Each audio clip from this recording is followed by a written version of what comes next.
sure that you've heard before that it is a crime to be poor. But if you were ever poor, then you know it more for sure. Anytime that the buck is passed, the poor man have to wait for last. It's a shame and disgrace the abuse the poor have to face, simply because the rich man don't care about the poor man. The middle class man don't care about the poor man, no. And the poor man can't afford to care about the poor man. Oh no, I say this land, I can't understand. Who cares about the poor man?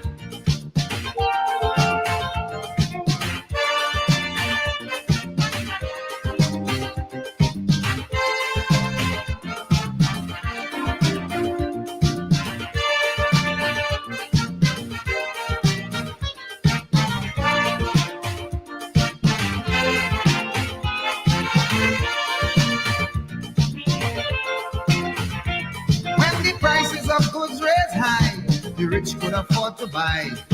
Somehow or the other, the middle class would still get by. But life of the poor man upon his toes, and every door that's enough is closed. To whom or where could he turn? God in heaven knows. The straight case is the rich man don't care about the poor man. The middle class man don't care about the poor man. For the poor man can't afford to care about the poor man. Oh no, I say in this land, I can't understand. Who cares about the poor man?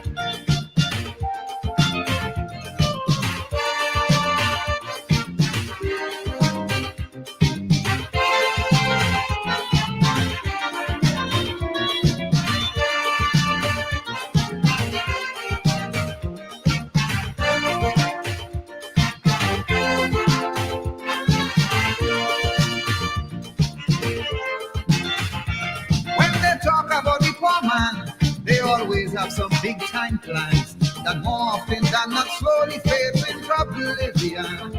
When their political dice is rolled, it's on the poor that they take its toll. As their power play goes on, they're using the poorest funds, simply because the rich man don't care about the poor man. Then politicians don't care about the poor man. And the poor man can't afford to care about the poor man. Oh no, in this land, I ask this question, who cares about the poor man?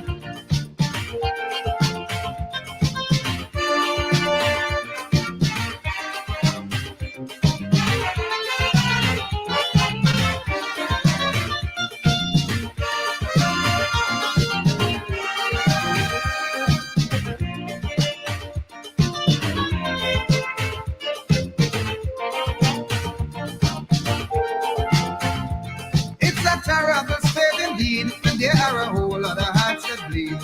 But through struggle and pain, the poor of this world must still proceed. To show that they're burdened and simply cope, most of the time just hope against hope. That someone would care so their dreams don't die in despair. Knowing full well the rich man don't care about the poor man. The middle class man don't care about the poor man. The poor man can't afford to care about the poor man. Oh, so I said in this land, I can't understand who cares about the poor man. The rich man don't care about the poor man. The middle class man don't care about the poor man. For the poor man can't afford to care about the poor man. No, I tell you so in this land, I can't understand who cares about the poor man.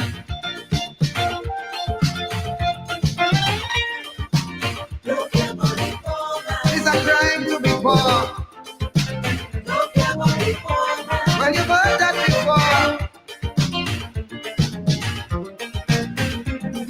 So in this land, oh no, I can't understand who cares about the poor man.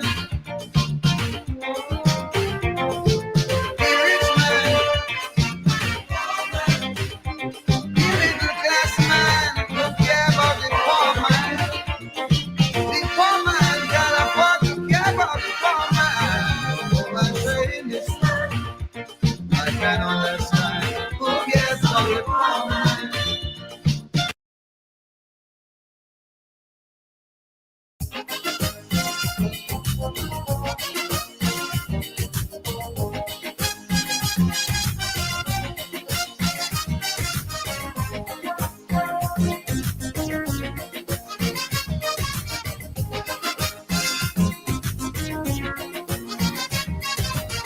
For a long time I wondering what's the cause. For the rich and poor, they have different laws. They might act the same, but friends, it's absurd. For the rich and poor, they have different words. If a poor man helps himself to relief, they waste no time to call him a thief. If a rich man falls to the same fate, them go simply say misappropriate. They go spread it out far and abroad. How the poor man was caught practicing fraud. But when the rich man, when the money gone, and they'll call it diversion of funds. What they call the poor, they don't call the rich. Higher up you go, the language just switch. They quick to call the grassroots the lowest level. Like we are no character to defend. But once you have to deal with the bourgeoisie, just so they change vocabulary, I find it very out of place and fast. How come language just change with class? They too biased. You can't create powder if you're playing mass. How come language just changed with class?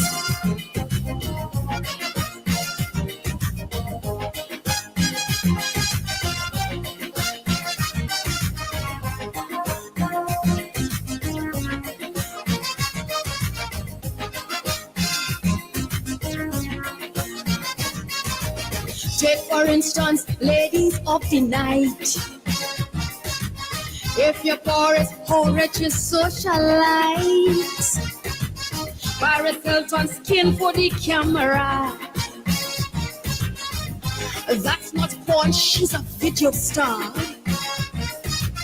But if a poor girl only expose she bought, they quick to condemn she as a slut. Lazy Lohan could do what she wants, she's a starlet and a debutant. The media go always portray as good anything to crawl out of Hollywood. The difference I'm telling you is cash if you're broken, you're a shred and trash. What they call the poor, they don't call the rich. They won't call Paris a slut or a, oh no. What about you and me, they will just expose. When come to the rich, well, they're afraid cut close. But once they have to deal with them sawati, well, them don't change vocabulary. Rich people smoke herb, poor people smoke grass. How come language just change with class? They so biased, they too biased. You can't read powder if you're playing mass. How come language just changed with class?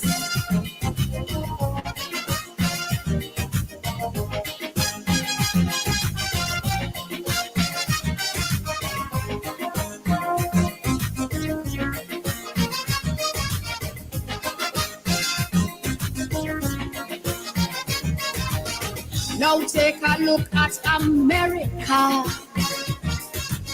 Well, they get exposed in this disaster. When the upper classes were in control, what they gave the poor, it was called the dole. But now all of them big businesses crashed. The same government had to give them cash, and what they used to condemn as a handout, now given to them becomes a bailout.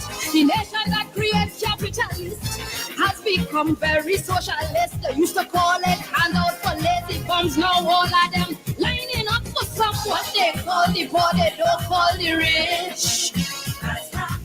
Higher up you go, the language does switch. You might find it cute, you might find it strange.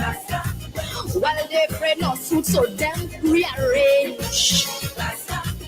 But once they have to deal with the higher ups, that is when things just get more corrupt. Like Dickens say the law is an ass. How come language just change with class? They so biased, they too biased.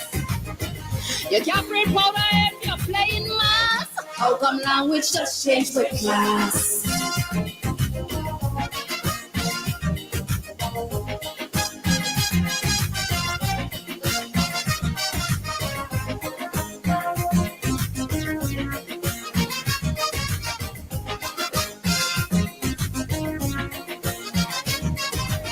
What was making fares you just ask the search?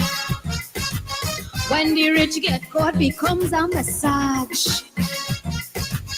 And a brothel, well excuse me sir, for the filthy rich it's a resort spa. What for you and me they will call a freak. If it's Michael Jackson, he's just unique. And he's not a child molester, it's just inappropriate behavior. A poor man beating his wife is a brute. With the rich, it's a domestic dispute. While they treat the poor drunk like a scare. For the filthy rich, they just need rehab. For the rich, higher up they go, the whole thing does switch. What the poor will do, they will just blossom. When the rich man do it, they does get soft. What the poor will do, and they will put down. When the rich man do it, things turn around. When the poor man do it, it low and crass. How come language just change with class?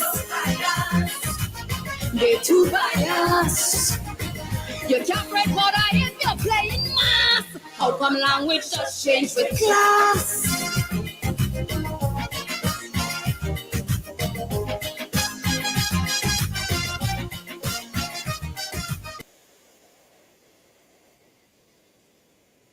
How come language does change with class?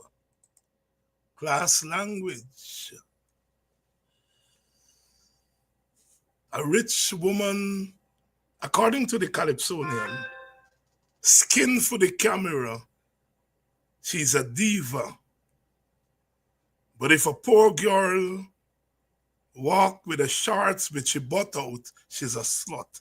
Class language. Class language. How come language does change with class? You all see why I love Calypso? And before that, we heard Gypsy. Who cares about the poor man? Not the rich, not the middle class. And the poor man can't afford to think about the poor man. All of us come from the poor man and the poor woman. Some of us escape a little bit earlier, but all of us come from there, and all of us have had the curse of being poor. I woke up this morning to my face plastered on the front page of the Guyana Times and the Chronicle, and today I see the Guyana Standard and all. Dr.David Hinds refuses to condemn the scrapeheads. Dr. David Hinds support the riots.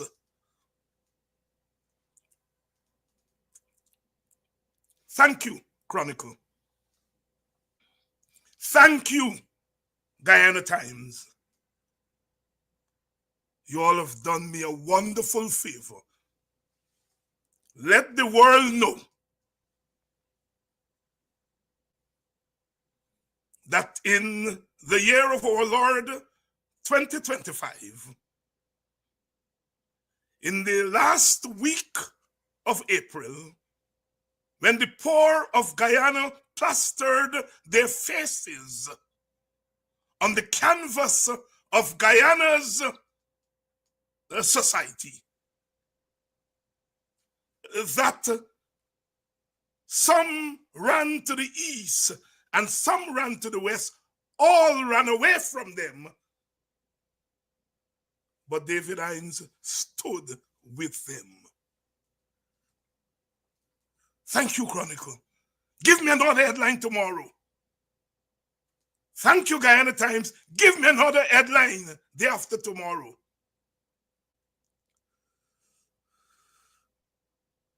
When the poor was hungry, Jesus Christ fed them. He worked his magic, his spiritualism, whatever you all want to call it.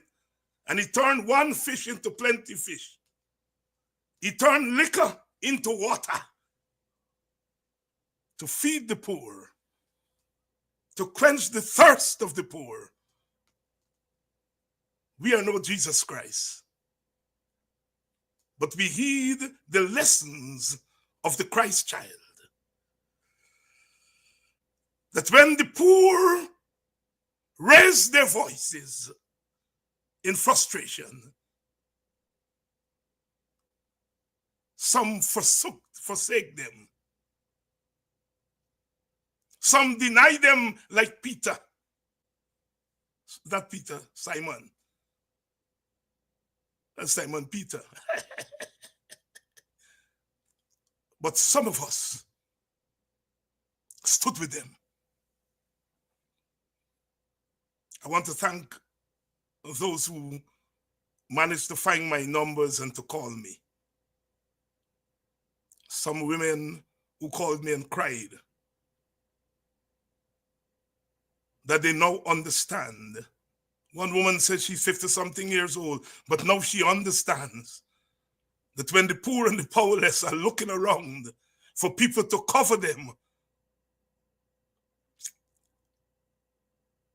they ran away. I will not run. Let them put it on the front page every day that David Hinds stood with the scrapeheads, whatever you all call them. Whatever you all call them. I'm not calling them scrapehead, I know better. We stood with them.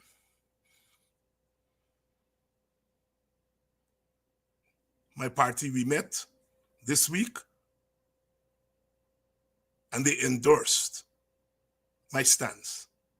We stand with the poor and the powerless. You see, in the 1930s, for one full decade, from Bahamas and Jamaica in the north to Trinidad and Guyana in the south, the poor, what you all now call the scrapeheads, they came out of the ghettos onto the streets, and they marched and they marched. Some of them set plantations afire.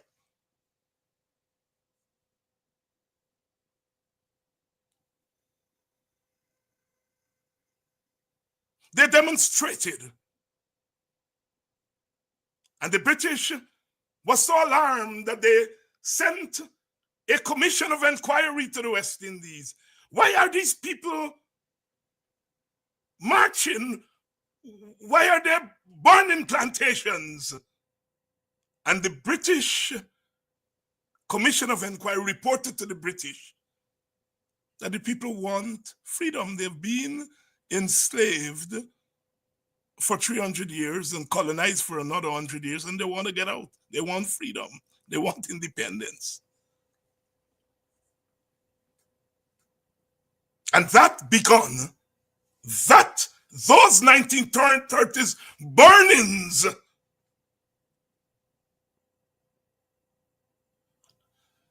begun the final push for what we call independence today. Out of those uprisings came the PPP and the PNC and the PNM and the JLP and the BLP and all the political parties in the Caribbean. When you open the textbooks today, they call them the 1930s riots. Class language. When rich people protest, they say rich people are making representation. When poor people protest, we call it riots, including some of our own black and brown scholars and politicians.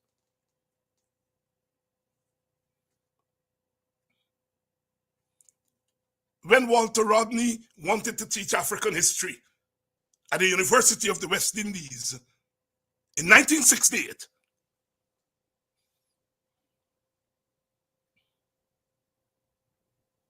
The university said no.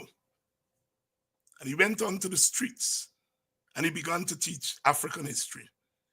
He went into the ghettos with the scrapers and he was teaching African history. And the government became fearful and he left to go to a writers' conference in Montreal in October 1968. And when he returned, the Jamaican government banned him from entering. And the next day, the students at the university put on their gowns and they began to march downtown. And as they got to the four corners, they saw a crowd coming in the opposite direction. And so they stopped. They didn't know what it was.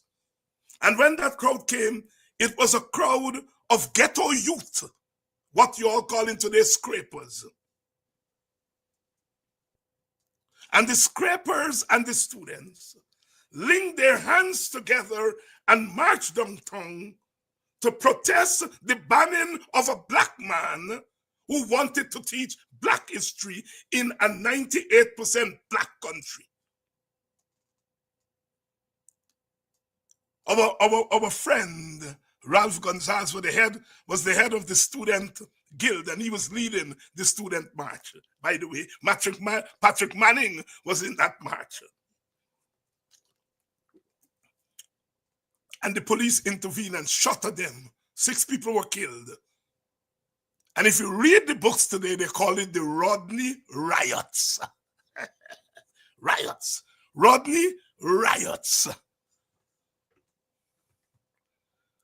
That incident marked the formal beginning of the Caribbean Black Power movement, which merged and morphed and became the Caribbean Radical Movement. You all hear me out tonight? In 1960, at a cricket match between England and the West Indies, the mother country and the colonizer, an Indo-Guyanese, Indo-Trinidad cricketer, his name was Charan Singh. He was given out by the umpire. And the crowd felt that he was cheated.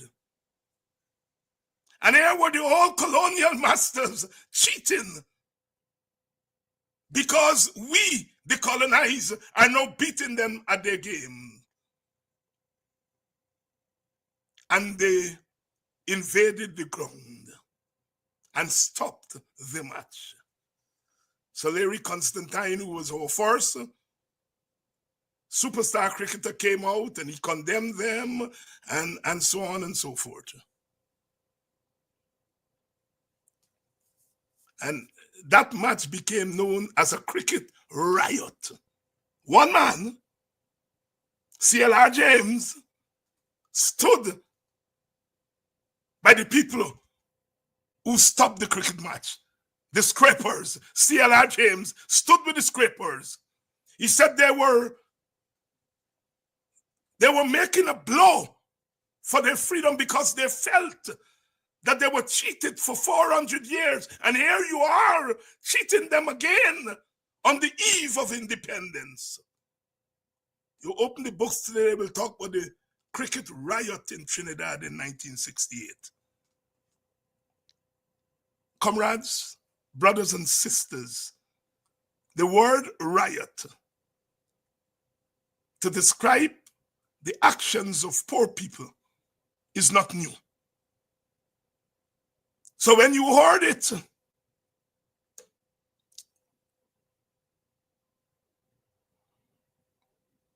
this past week, the rioting, the mayhem,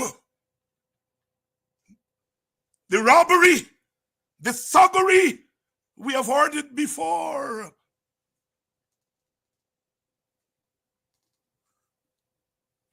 In this time, I rather stand with C.L.R. James I rather stand with Walter Rodney. I rather stand with the patriots of the 1930s and do not describe those actions as riots, but to describe them as the righteous uprising of the poor and powerless. Folk wisdom. Folk wisdom.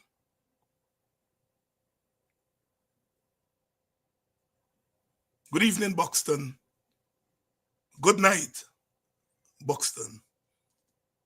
There was the man in Buxton. You come home every afternoon from Baghdam.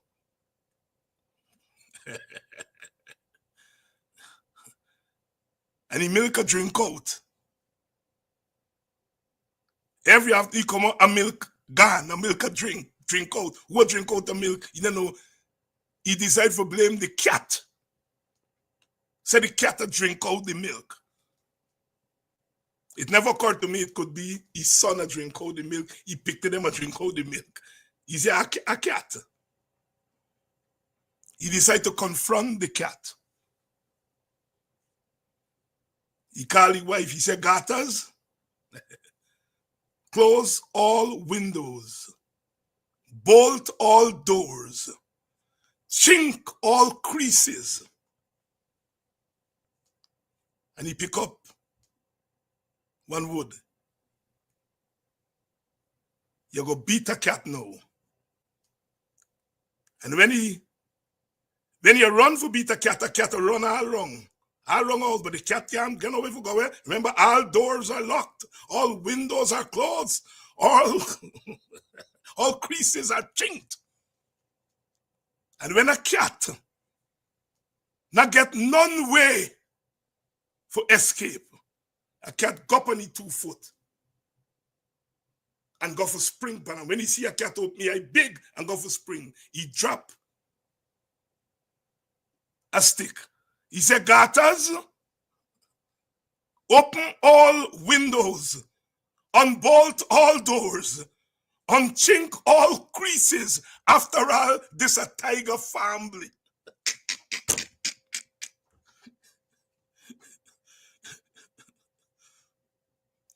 When you lock up people, you chink all creases, you close all windows, you bolt all doors, and they have no way of escaping their torture. And what they go do? And what they go do? My brothers and sisters, that is what we saw this past week, culminating on Monday night. For 5 years and more, our people have been locked like that cat in a house with nowhere to escape, being chased around to be beaten. And on Monday night, they had enough. Like a cat, they go up on their 2 foot, open their eye, and ready to spring. The boxman had good sense. He unchinked the creases, opened the door, and opened the window. The PPP didn't unchink the creases. We've been telling them to do that all the time. They didn't open the door. And so the cat spring on them. You see, the boxman had sense. He said, "This is a tiger family." The PPP didn't get sense. Them people in this are human beings. Them a human family. Them a human family.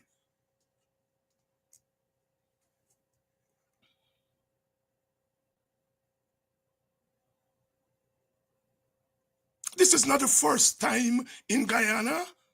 This is not the first time in our Caribbean. This is not the first time in the world that people cornered, hit back at their oppressor.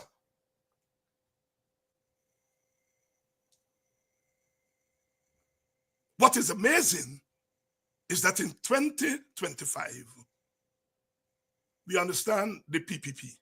We understand them. But what is distressing is that our leaders, some of them, most of them, blame the people for the people's plight. And ran away, condemn them, hooligans, looters, robbers, thieves, destroyers of roads, destroyers of, this is not the PPP. When the PPP is saying that, they're wrong, and we know, but we expect them to say that. We didn't expect our people to say that, our leaders. Today, we watch as the PPP, armed with the endorsement of black leaders, opposition leaders, have rounded up hundreds of young black men. I saw a video where they tie them with their hand behind the back of Guyana. Rounded them up for terrorism. Since when robbing a supermarket, blocking a road is terrorism? And our black leaders and leaders of the opposition gave the PPP permission to do that. By God, that's what they did. They throw them, as you all say, under the bus. They gave the PPP permission to round up those boys, some of them as young as 15 and 16.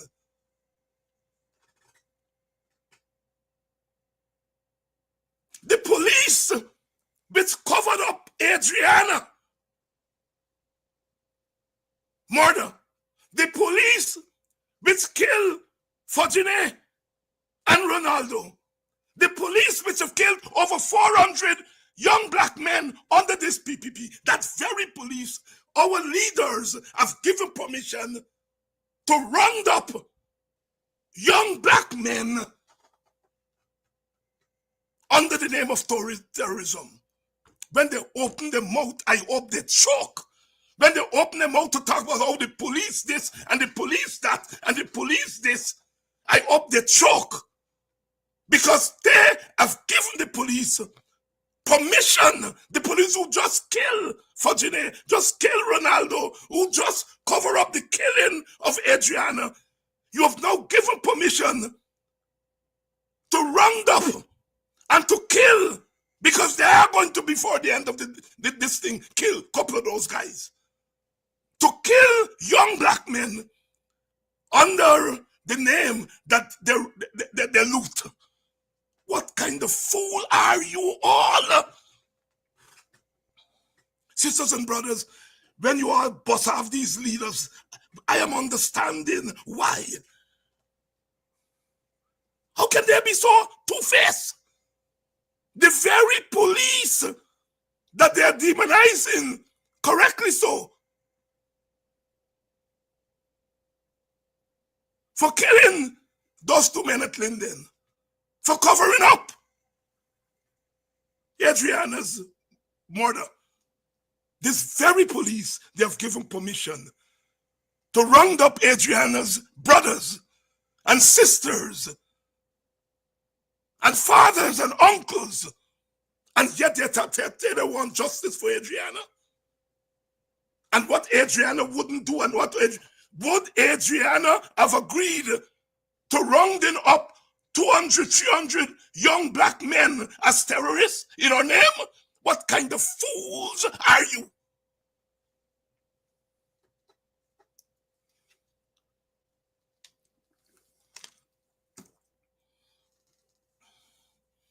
But that is the weakness of black leadership. And the PPP has always taken advantage of it. The weakness, the softness, the self-interestedness of black middle-class leadership. They don't care beyond the surface.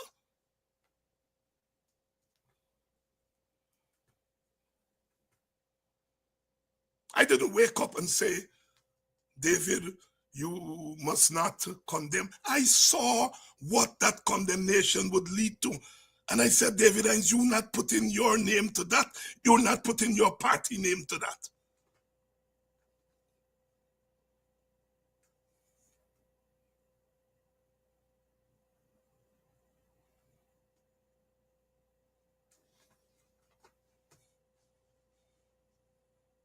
Jadio, week after week, saying that David Hines and Vincent Alexander in particular don't want young black people to get rich. Are you all hear him saying that? And that his party wants them to make money to get rich. And David Hines and Vincent Alexander want them to remain poor. You all remember? I don't have a research assistant because when that thing come to me an hour ago, I needed like a research assistant to go and research it and pull up the things to make him play it, but it's me alone. But if I had a research assistant to go and play what Jack Dio said, but you all know that he said that. He want young black people to get rich, to make money. And me, David Hines and Vincent Alexander, don't want them to get rich and make money. He's telling them, come to the PPP.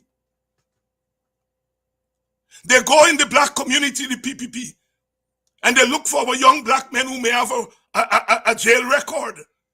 And they call them and say, come by. We're going to give you a contract for $2 million in exchange for you not going to jail. Don't worry, David Hines and them. We want you to make money.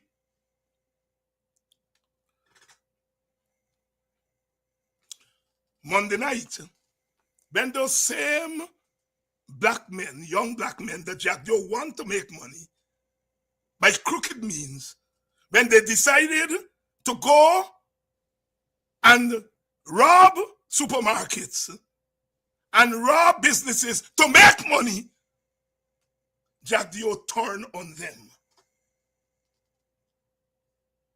You encourage them to make money by all costs, and now they're making money by all costs. You turn against them. You all hear me say from the first night, I didn't send looters there. I know who sent looters there. I know we're socializing looters. It's the PPP that is socializing looters. Some of them have on suit and tie. Some of them are in the communities, the scrapers. They go to them and they tell them, make money at all costs.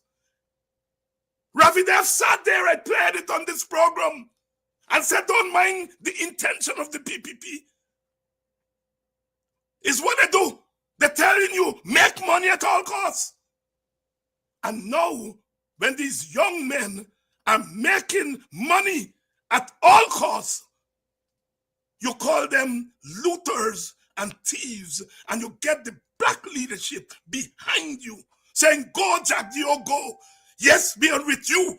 We are not with looters. We are not with robbers. You can't rob people's family. That is against Adriana and all manner of things. Go, Jack Dio, go.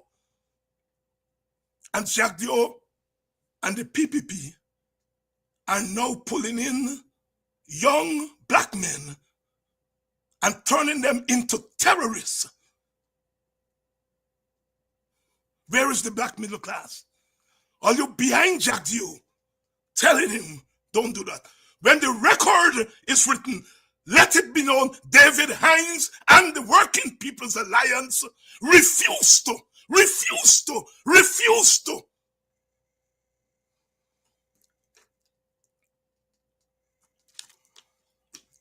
Sometimes in life we have to tell it as it is.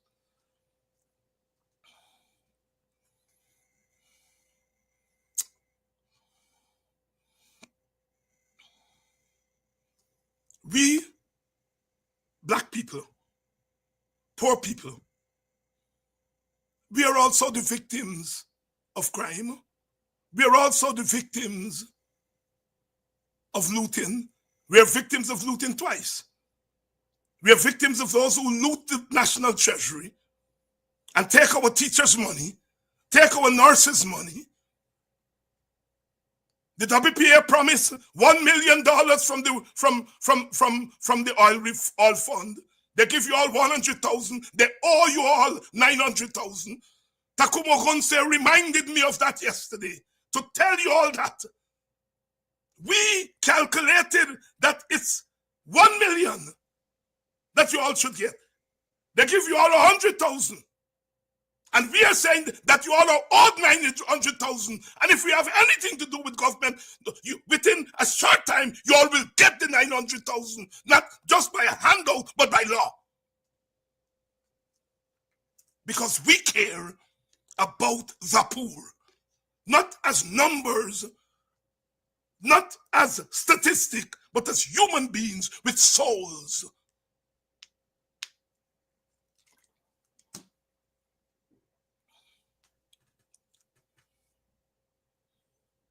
They're rounding up young black men. Some of them a little older than Adriana. Tying them up like guana. Kicking them. Abusing them as terrorists. With the endorsement of our middle class black leaders.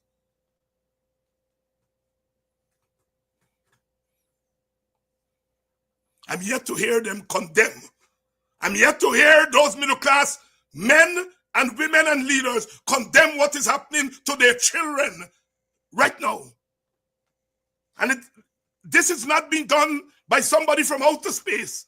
It's been done by the very police that we are condemning for what happened to Adriana. And while they have us condemning looting and condemning robbery, they are busy doing two things. They are busy getting rid of the evidence on what happened to Adriana. A week from now or 2 weeks from now, they're going to say we are ready for an investigation. We are ready. Y'all can bring in international this and international that. And when the international investigators come, the evidence gone. Because while our leaders are out there running their mouth about scrapers and looting, the people rubbing out the evidence.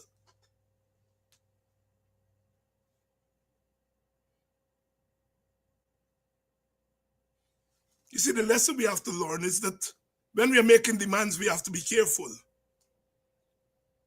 Justice is not a small thing.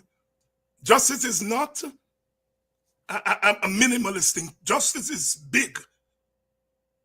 And justice must include, justice for Adriana must include a fair postmortem. It must include protection of all the evidence. It must include the removal of people who are barricading us from getting to the evidence, hence the commissioner and command and so on. It must be a menu of things. When you call for the removal of the police commissioner, they're going to remove it. And once you see the evidence done rub out, they're going to remove Ikin, and Ikin will be glad to go. He overstayed time anyway. He going to get a big pension, and he can. And they're going to put someone who is worse than Ikin there.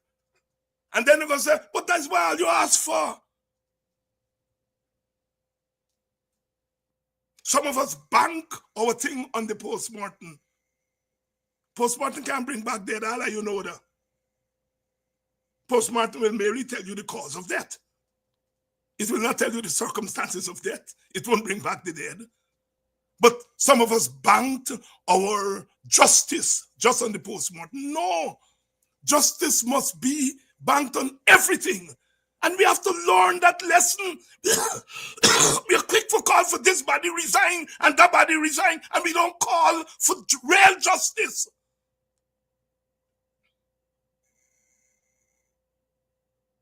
Ultimately, justice for Adriana and justice for Fortuné. And I'm coming to Fortuné just now. And justice for Ronaldo. And justice for Peter Edley. And justice for the Golden Grove boy. And justice for the boy from Dartmouth.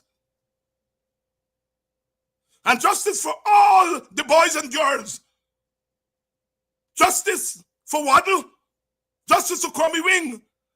That justice will only come when we have a government that is prepared to stand on the side of justice. And we in the opposition, our leaders are picking and choosing what is justice. And we have to ask the questions, when we entrust them with power, are they going to go for justice? Remember, Crummy Wing was murdered under the PPP as they were leaving office. And we had a government there for 5 years, and they didn't solve Crummy Wing crime. They didn't bring the murders to book. Sometimes I have to say some unpleasant things.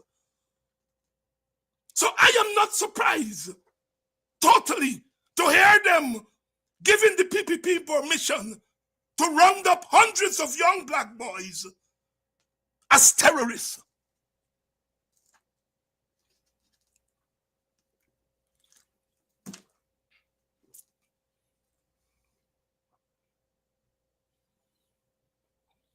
I hope you all are taking note of what's going on, because some of y'all just quick, oh, this leader don't smile. So you all decide on leadership by beauty contest. And this leader, you don't talk to that leader.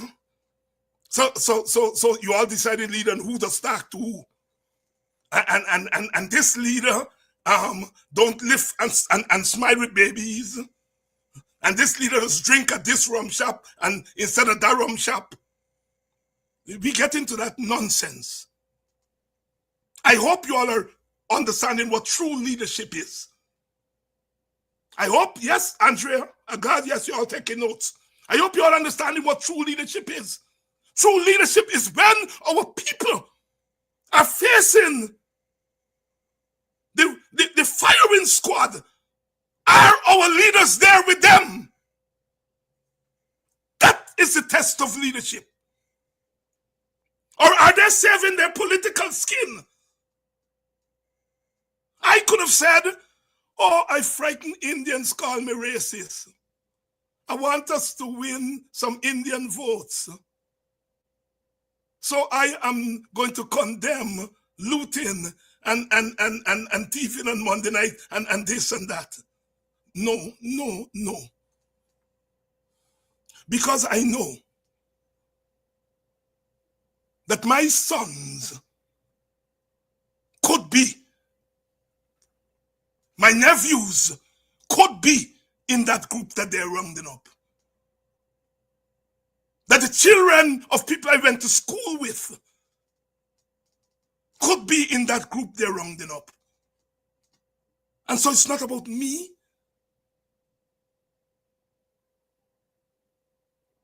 It's that one has to go beyond self-interest if you're a leader. And I hope you all are taking notes. And to see who is standing with you. This is not a beauty contest.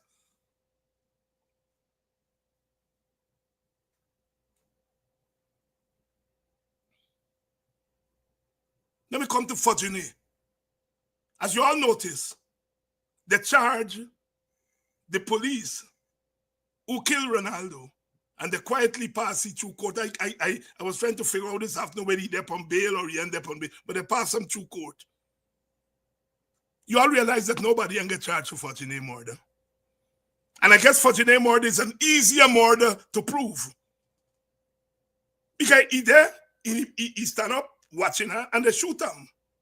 But yet, we have not seen anybody charged for that crime. What the RSS say? about Fajini? We don't know. It's now going on to 3 weeks to a month after Fajini was killed. And no. And you see what happened? All our attention is now on the young lady story. And we forget about Fajini. And the people be laughing. Haka, you see them? Them black fool, we know them. They not pay attention. They just scatter. I hope you all realize Fajini, nobody has been charged with Fajini murder. And Fajini murder is even more straightforward than Ronaldo murder. I hope you all are watching.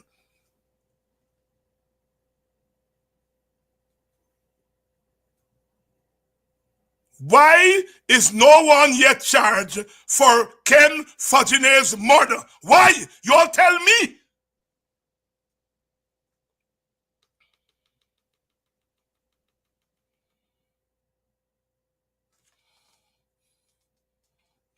I said what I said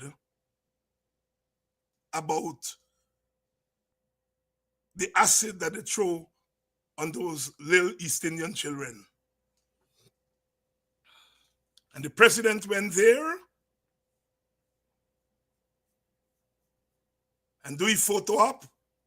And I bet you all going to see them photo up on PPP advertisement for election. I noticed Sister Manzo went there and she visited. Thank you, Sister Manzo, for going. But Sister Manzo, one by get shoot in the eye, a Mackenzie Linden. When by get shoot, you see him with a big patch. He shut up his place and the police shoot him in the eye. Amanza, you been there yet? Well, maybe you're on your way there. You see what I am talking about? Our black leaders cannot be opportunistic.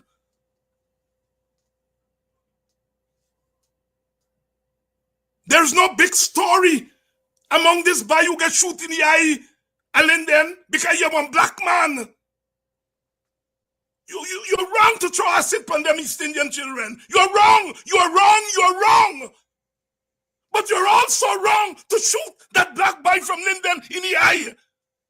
And if Mr. President and Madam Amanza doing their political visit, are you go at Linden and visit the boy too?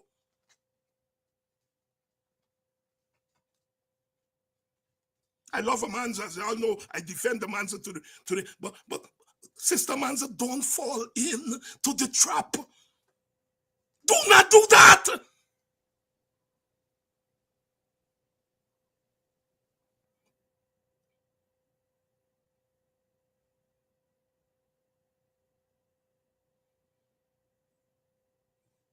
I am still waiting on them for catch the two by who throw acid on them picnic. I'm waiting on them. They get them two by this picture, but they can't bring them before a court yet. What is taking them so long? They round up over 200, going on to 300 little black boy for thieving and robbing. But two who throw acid on them little picnic, they don't round them up yet. They're more in the matter than the pistol.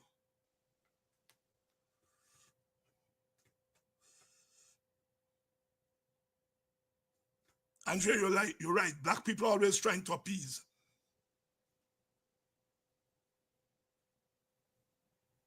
Ali go quick. Amanza go quick.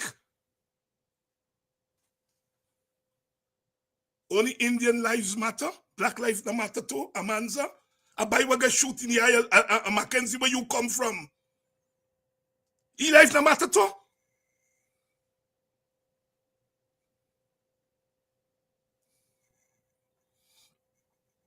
Amanza, if you're paying visit, you get plenty visit to pay, you know. You get over 400 black men who were slaughtered and killed. You get 400 family to go and visit. Amanza, them picnic who they throw acid and throw where they throw upon them in a school bus and a Barbies where you come from. You got to go and visit them family there too, you know.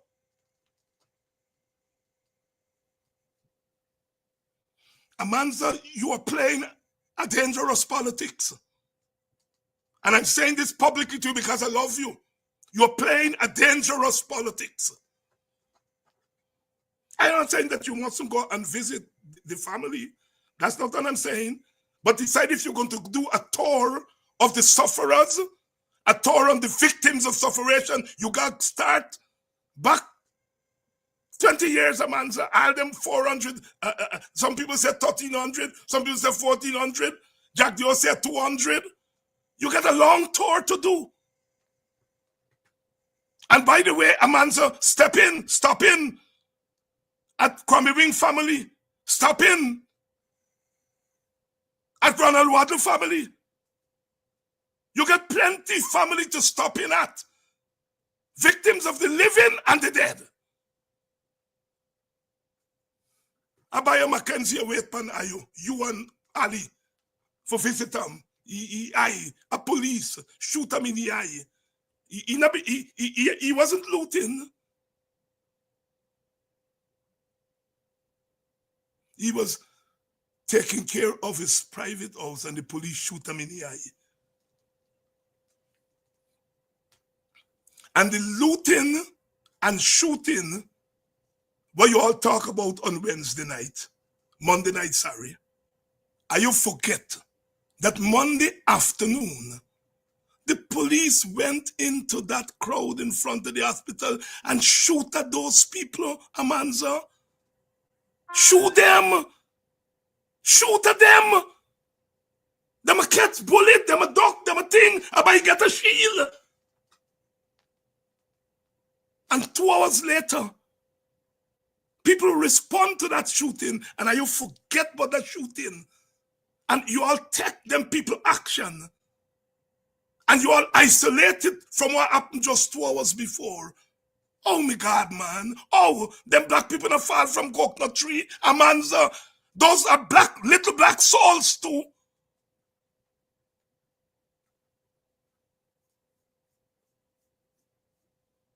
Good and conscientious political people. They take everything into consideration before they move. That's what I'm doing. I understand the looting. I understand the robbery. I don't agree with them. Because, as I said, they'll start by looting other people and then they'll stomp on their own. So but that is beside the point. Whether I agree or disagree with looting is beside the point. I cannot control looting. Looting and shooting comes out of something larger that we as political people must try to understand. Jack Joe encouraged that looting. I see G.H.K. Lal, God bless him. He said the so-called rioting on Monday night was PPP rioting. Jack Joe sit down there and encourage our young people to be reckless. He encouraged them that they must make money. Ravi Dev said they mustn't care whether PPP wants smart them, just make money. And what do you think the looting and shooting is about? Making money at all costs. The PPP has socialized young black people, men and women, to become looters and robbers. And you all are asking me, David Hines, to take ownership of it. You're asking Nigel Hughes to take ownership of it. You're asking Terence Campbell and Aubrey Norton to take ownership of it. When you, Jack New, socialize them to be looters and robbers. And Nigel and Terence and them fall for the bait. They fall for the bait. Jack just sit down there week after week, inciting black people to become thieves. And telling them don't bother with David Hines. Don't bother with Vincent Alexander. And you come over to the PPP and become thugs and thieves. Make money. They are the ones who have socialized black people in this recent the last couple of decades.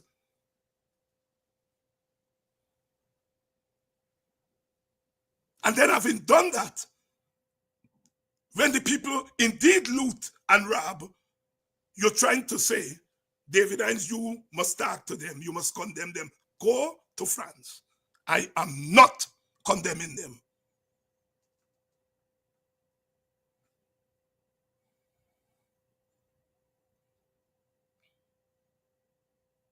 What they did is not right. But the origins of that wrongness ain't got nothing to do with them in an essentialized way. It got nothing to do with them as young black men. It has to do with how you all, the PPP, have socialized them. I've told them you all are poor because your leaders don't want you all to be rich. You all are poor because your foreparents plant cassava and Edo instead of planting rice. The PPP has been saying that. Jack Dio and company have been saying that. And you all are encouraging them not to make money by planting Edo and cassava, not to make money by going to school, but to make money by looting and robbing. Well, now they're looting and robbing. They're looting and robbing now.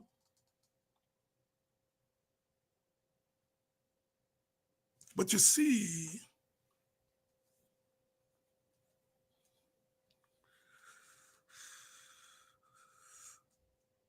we have to make a distinction. There is the broad population in Guyana, outside of Guyana,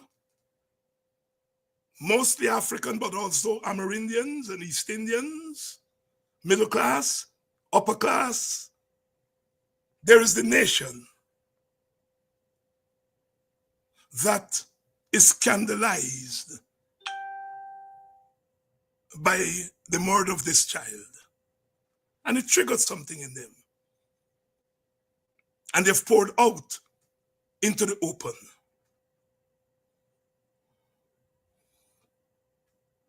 Then there are the subset of that large group who are the militants, who are the ones who are saying that we have to put an end to this, not just by praying, not just by crying, not just by calling for justice, but by hurting the state, which has been hurting them. And the road represents the state. The road don't belong to me and you individually, it belongs to the state. It's a symbol of the state. So when those people go on the road and they put their tires there and they burn it on the road, they're speaking to the state.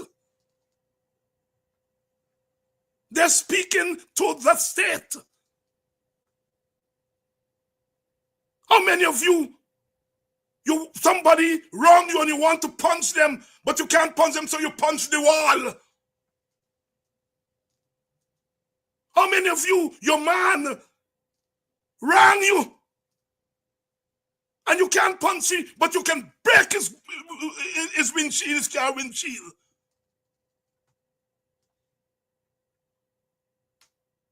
You can lose out the air from his car because you know that he loves that car more than you. And so you're going at the car. It's not just going at the car, you're getting at him through his car. So when people go on the road, they're not watching a road and say, I rode, me want to block you up. People are not stupid. They know what the road symbolizes. That is why the Bard, 1963, Lord Kitchener, the road make to walk on Carnival Day. Constable, I don't want to, but I have to say, any steelband man venture to cross my path is a long funeral from the Royal Hospital. Those words are pregnant with what I am talking about.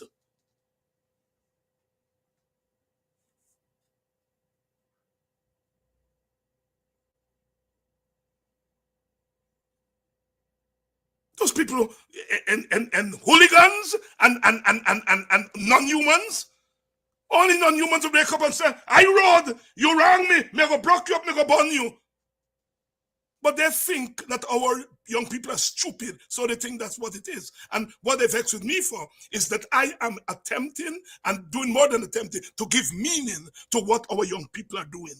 To take their experiences, in the words of A.U.C. Guyana, refine them and give it back to them as social and political nourishment. So there's that subset. What I call the soldiers. You have the larger population, which is all of us who came out and prayed and cried. And then you have the soldiers who are taking our tears, our cries and our prayers, and it's saying something to the oppressor. And then you have the third group, who are the young people who see themselves as outside of the rest of us. Who see themselves, you're calling them scrapers. In the old days, they call them ghetto boys, ghetto youth. The Marxists call them lumpen proletariat. These are young people who we have cast aside. Abay awan bad egg. Abay awan bad buy. Abay shame the family. And in a certain sense, these are young people who feel that we have abandoned them. And they have to exist on the seams, on the edges of society. But they have their own consciousness. And when a moment like this arises, they take their own advantage of it. Those are the ones we are calling the looters and the thief men and robbery and so on. So we have to see what is happening at different levels. The larger level of those of us who are outraged by what's happening in the society. And that what this young girl's killing has done is that has stirred our belly. And we have come out in our numbers tonight. I think they are in Atlanta, they're this way, they're that way. It is not an accident. PNC and WPA and AFC and they're doing that.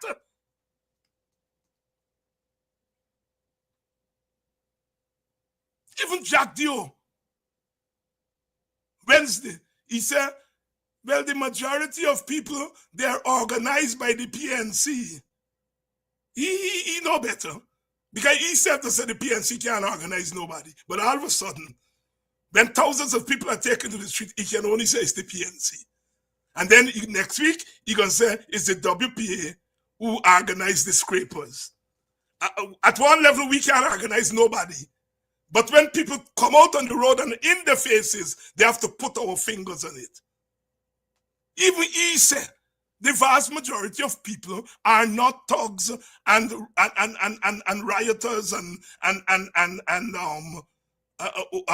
looters. He said there are people who are organized by the PNC and are given direction on what to do. Even he said, but our black leaders can't do that analysis and said, look, this thing, when me first year in university doing political science, the teacher with levels of analysis. Levels. But these groups are linked. They have one thing in common. They are responding to what they see and feel around them. The large group is using the tool of prayer, the tool of tears, the tool of placing their bodies out there for all to see. They're using the tool of reason, of persuasion. And they too have candles, they too have their lights. And where they don't have candles, they have their lighters. Light up your lighter. There too, there is something about the fire. The fire. Fire don't mean destruction. You got church, them a light candle fire. All them church. Me as a little altar boy, you light candle. Are you a terrorist? Then they're the soldiers. The soldiers who are saying, we are taking your tears, we are taking your cries, we are taking your prayers, and we are doing something practical. We are using it to send a message to the state and the government. We are getting their attention. And then you have the category of those that we have cast aside, and society has cast aside, and the government has cast aside, and the state has cast aside, and that the government and the state are taking advantage of. You have them, and they too are getting into the action. They're using the tools, their smarts, and their capacity to rob and steal and so on. We have to make sense and don't allow the PPP to define us.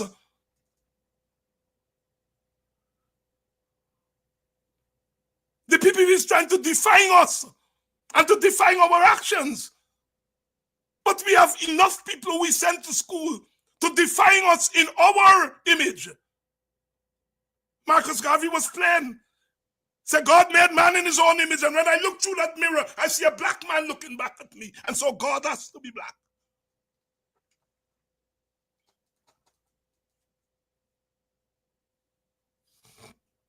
All he's doing is taking the Christian Bible and blackening it. He's taking the Christian story and telling it through the lens of blackness. Comrades, you all have to understand what's happening. The first thing they did to that child, I hear also many people tell me Adriana this and what Adriana would have done. Look, the family, let me make it clear. The family has license to say anything. So me and, this is not about the father who called him for peace. The father and the mother and the family, they get a right to say anything. So I'm not talking to them. You feel it, know it. They have a right to say anything. I'm talking with the rest of yap, salt and pepper mouth people. Who know what Adriana would have done and old Adriana. Maybe even before they killed that child, they put that child into the category of the black female, the black reckless female, the black female who's a whore, who's a slut. Because that first story they conquer, I don't care who, whether man sit down behind computer or who, I don't care who come up with the story. The state quickly ran with the story. And the story is an 11-year-old black girl run away from her parents with a man in a car. Isn't that familiar to you all black women and black people? Isn't that story familiar? And all the middle class sit down and pretending that they don't know. They're talking all kind of language in which, even before that child was killed, they paint her as a whore, an 11-year-old child. And that is how they see black femalehood, black womanhood. And you all are sitting down there and pretending that you all don't know that. See, that is why they want to ban me from politics. If that was a little Indian child, they would have come up with some other story to cover up. But not the story of a little 11-year-old girl being a whore. I'm tired of what they do to black people. And you all black people sit down and you all take it. Because you all want to be decent.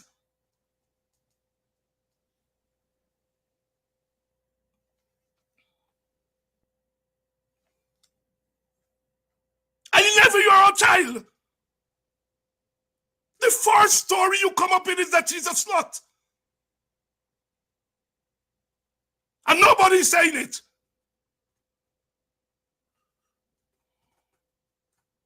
Nobody's saying it. I am saying it here tonight. Loud and clear.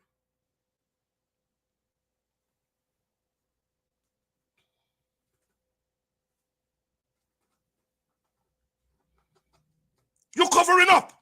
You gotta come up with a story. You could have said the girl do any other thing.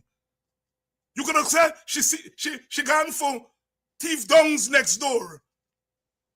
You could have said she just want to go and walk. But no, she go in a car with a big man. That's what they do to black women all the time. That's what they think of us. That's what they think of even some of you who going to them. That's what they think of you.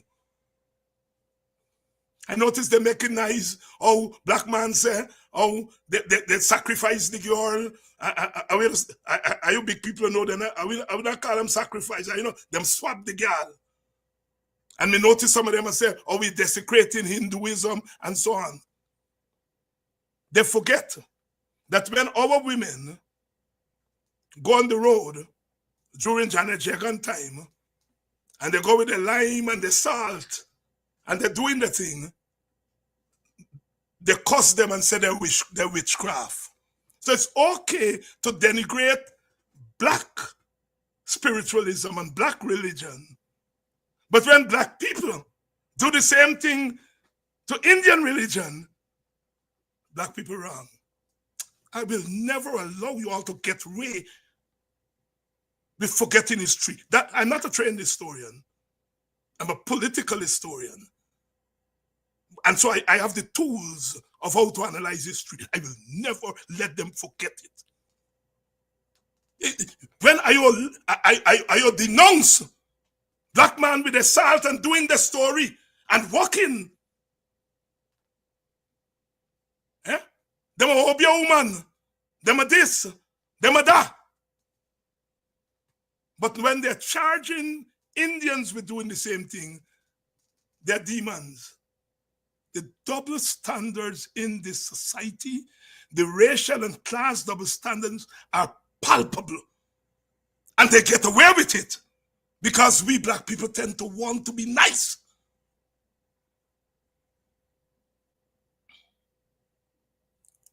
If black man say, are you swap a picnic? Are you sacrifice a picnic? They're not saying that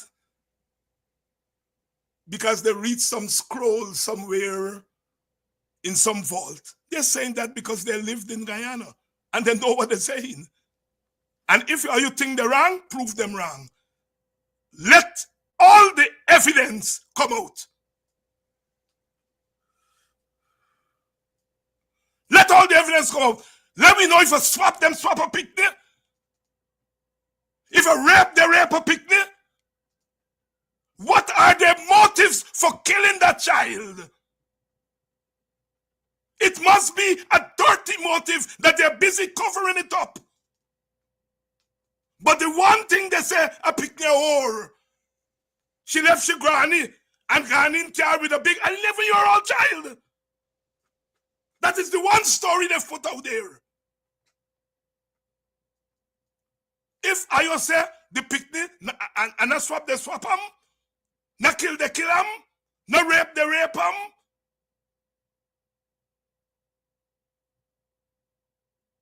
Well, let us do an impartial investigation and tell me how are you do with a picnic.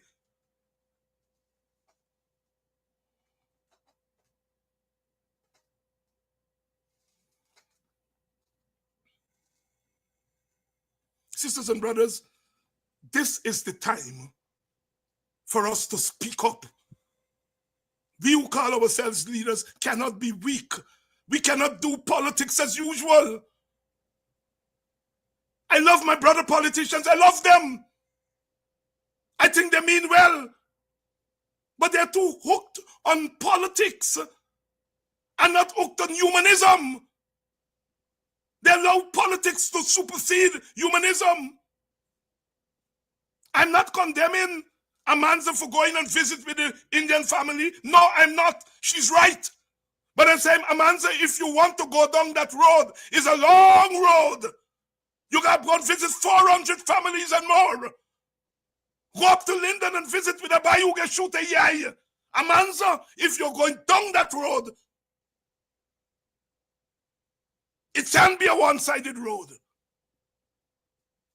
Or else we got to call you out for opportunism.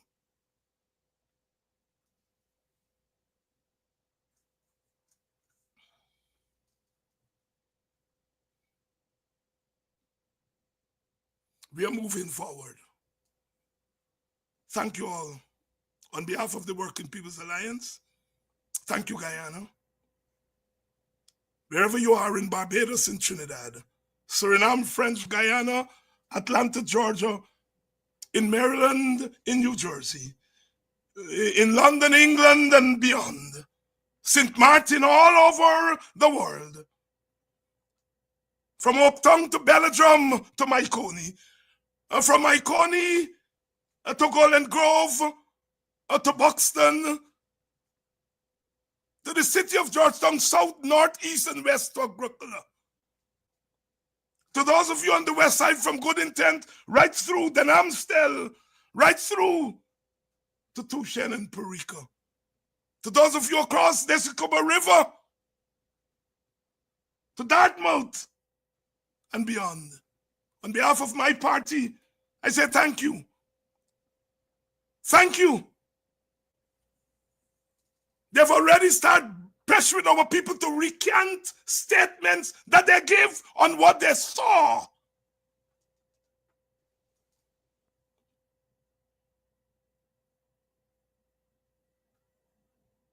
Because the post-mortem, as far as they're concerned, closes the matter.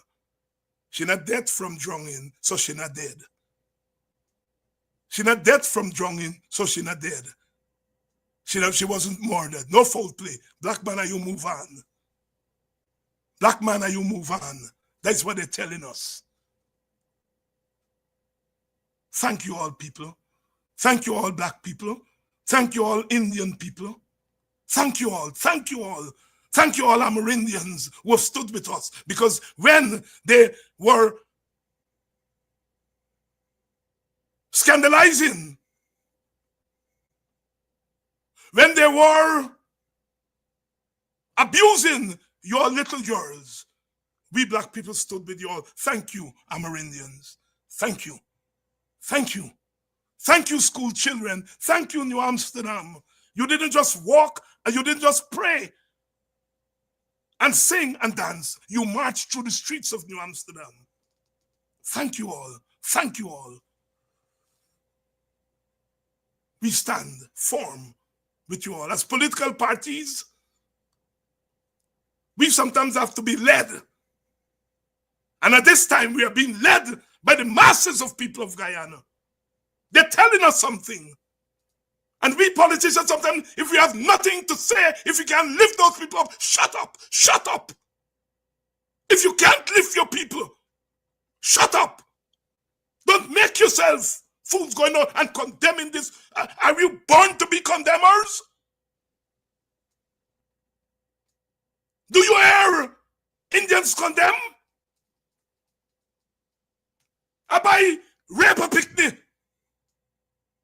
Everybody know you rape a picnic. Did you hear them coming out and condemning him? I am not saying that we must uphold wrong.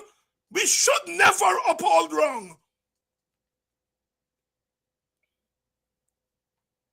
But we must not throw the picnic out with the bathwater.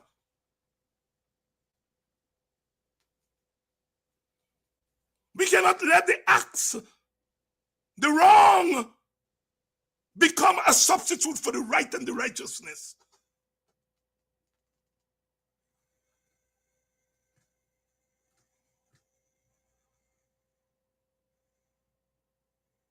I want to put 10 more headlines.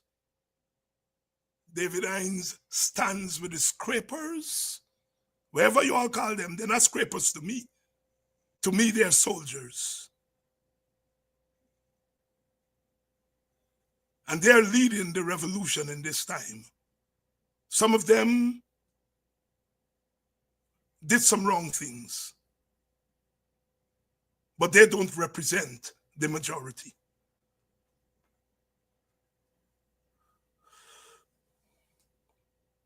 They are our children too. How do we feel to see them tie them up like Guyana, tie them up and calling them terrorists and we passing through court? Those of us who condemn them and say thieving wrong and looting wrong, how do we feel today? What our words have contributed to? How do we feel? There are other ways of rebuking your own. There are other ways of rebuking your own. You don't throw them over to the monsters.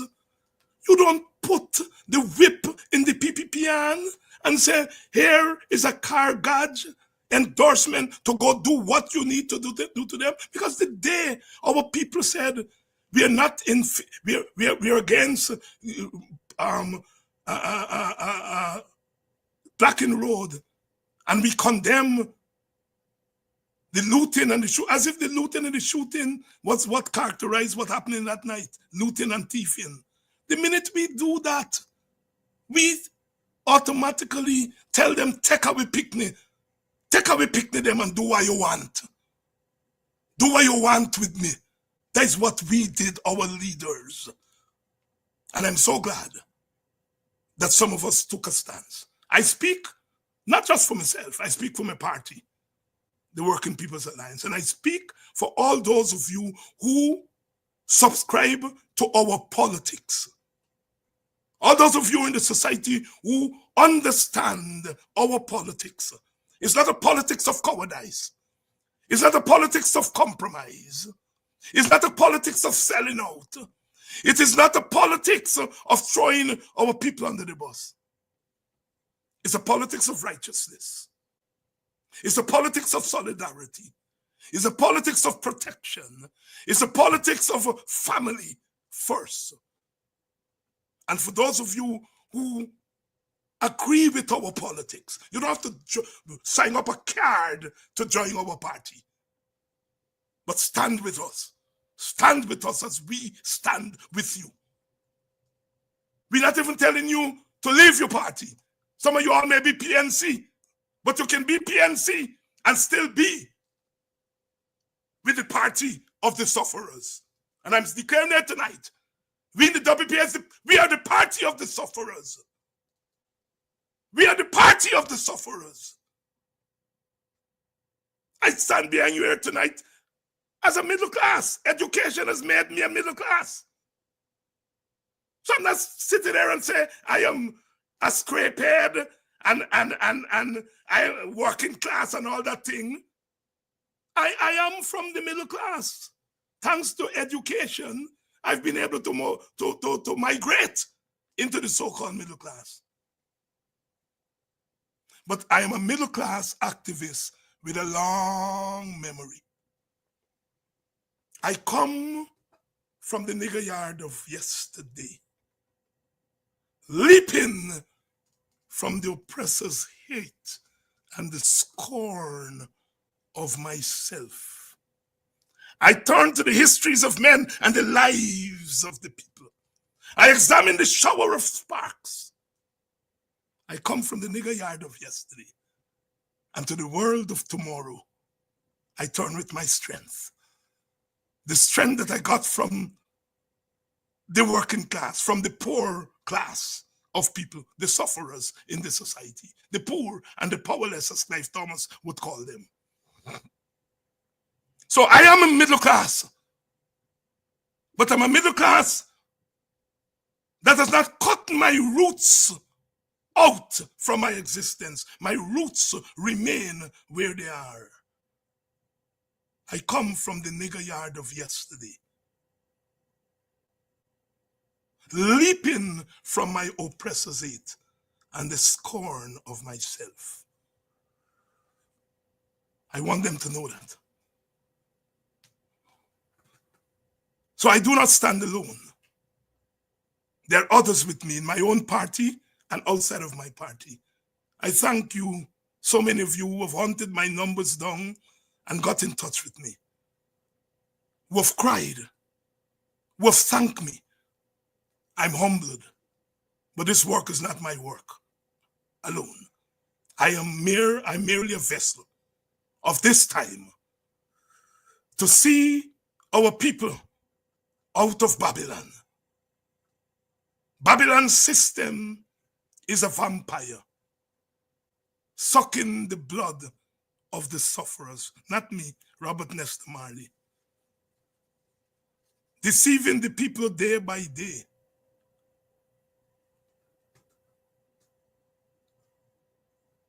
I am with the sufferers. You all can call them scrapers. You all can call them this. They can call themselves scrapers.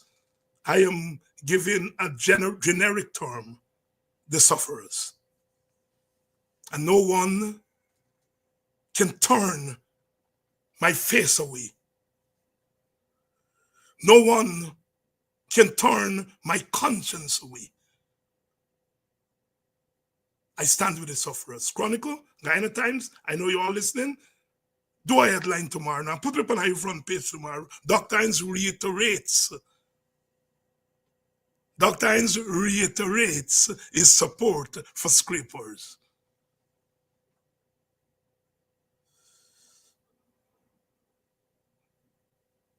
Education, eh? And my luck to be exposed to it may have saved me from being a scraper, and may have saved all of us here, so many of us here, from being scrapers. To all my brothers in the bush who are braving the elements to help to put food on the table for your families. So many of you who look at us every night, and so many of you who send me voice notes. I don't always get to reply to you individually. I'm saying tonight, thank you. Thank you for believing in you. You know, only last week, they were saying black people were running back into the plantation. Black people are running to the PPP. That's been running back in the plantation. Yeah. They're not worrying with David Hinds and all of them. And they're running back to the plantation. Today, those same people that they were saying running back to the plantation, they're calling them terrorists. So if you want to go and sell your soul to them, it's okay. When you decide you ain't selling your soul, you're a terrorist. We've got work to do. We have to witness for Sister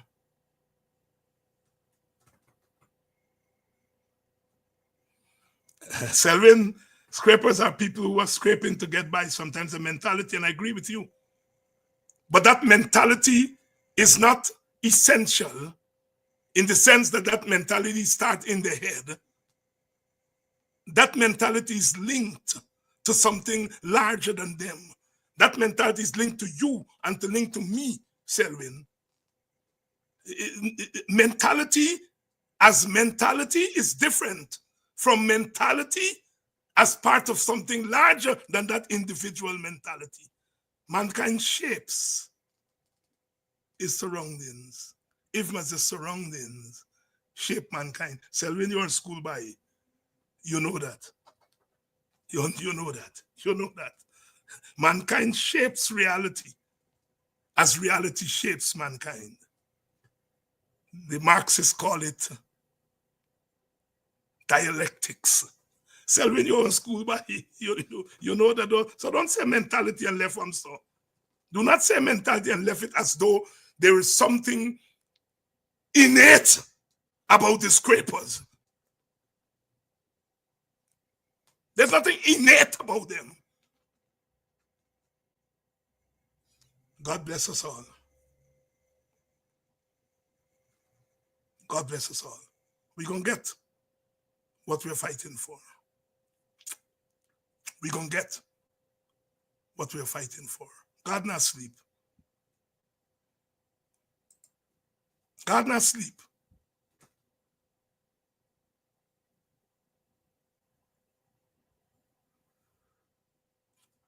Love.